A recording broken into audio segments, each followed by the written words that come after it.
Assalamualaikum warahmatullahi wabarakatuh. Pada video kali ini kita akan membahas mengenai laporan penelitian. Yang pertama, mengapa penelitian harus membuat laporan penelitian?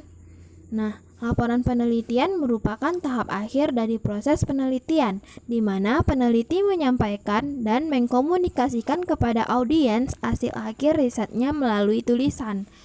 Peneliti perlu membuat laporan penelitian karena laporan penelitian adalah bukti sebuah penelitian telah benar-benar dilakukan. Laporan penelitian yang telah dibuat akan dipublikasikan.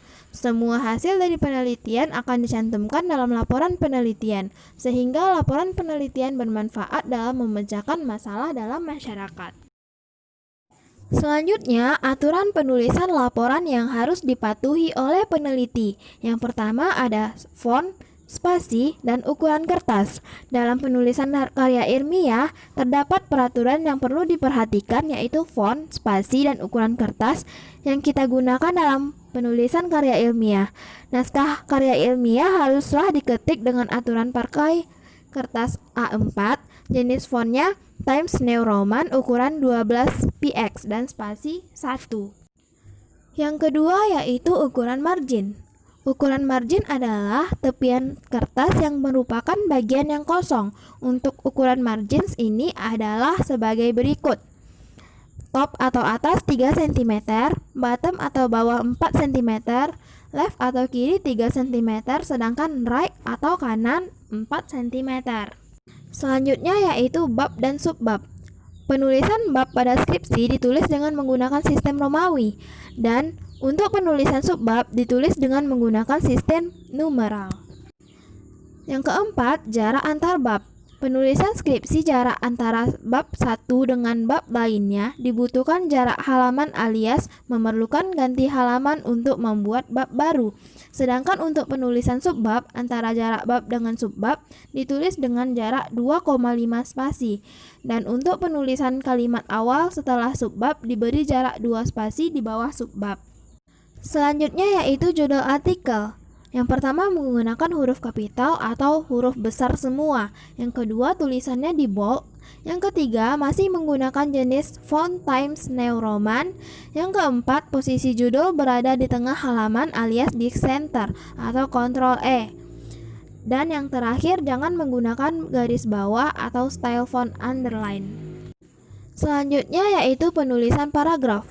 Untuk penulisan paragraf atau alinea dalam penulisan karya ilmiah juga terdapat aturan-aturan penulisan yang diantaranya adalah sebagai dengan alinea baru diketik ke dalam atau menjorok sebanyak 7-8 karakter atau sekitar 1,25 cm.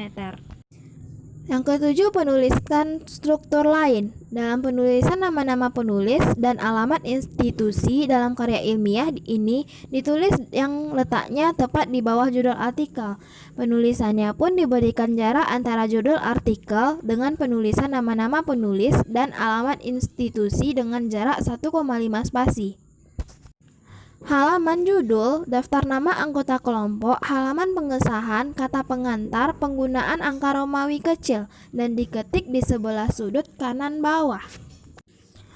Pada bagian utama, yaitu bagian naskah artikel, menggunakan halaman dengan menggunakan angka 1, 2, 3, dan seterusnya, yang letaknya berada di pojok kanan atas dengan jarak 3 cm dari tepi kanan dan 1,5 dari tepi atas.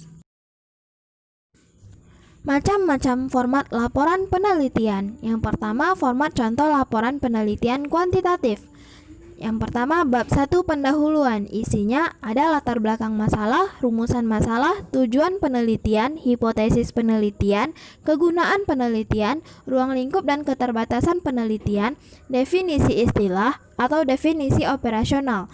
Pada bab 2, kerangka teoritis atau landasan tinjauan pustaka.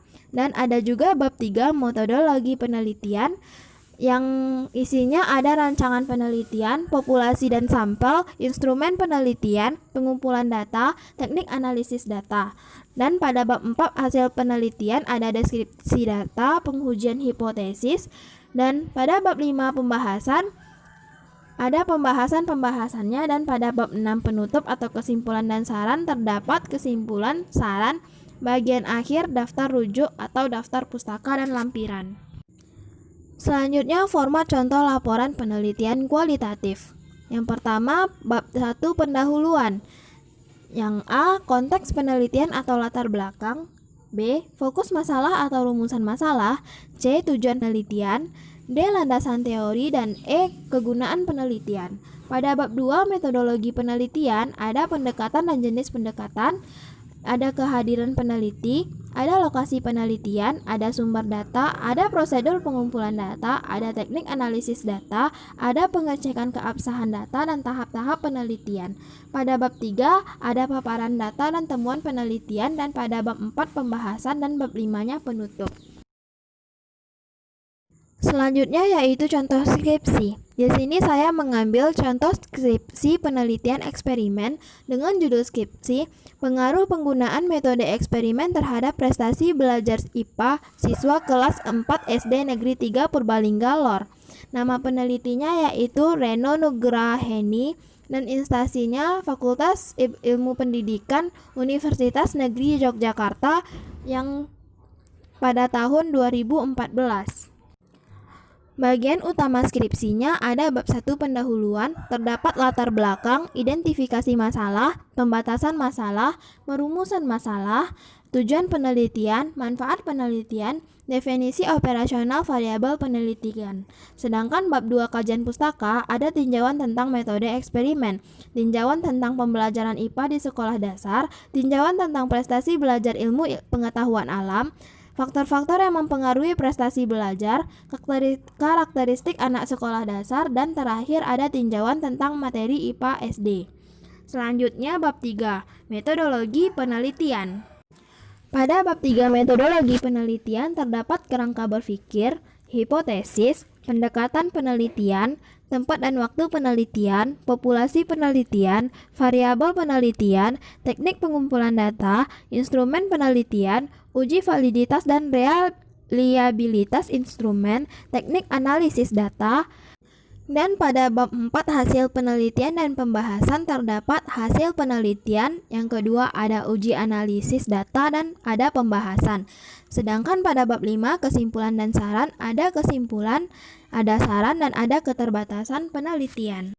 Selanjutnya yaitu bagian penunjang skripsi. Yang pertama ada halaman judul, halaman persetujuan, halaman surat pernyataan, halaman pengesahan, moto, persembahan, abstrak, kata pengantar, daftar isi, daftar tabel, daftar gambar, daftar lampiran, daftar pustaka, dan lampiran. Terima kasih telah menonton video saya pada saat sekarang ini, dan sampai jumpa di video selanjutnya. Assalamualaikum warahmatullahi wabarakatuh.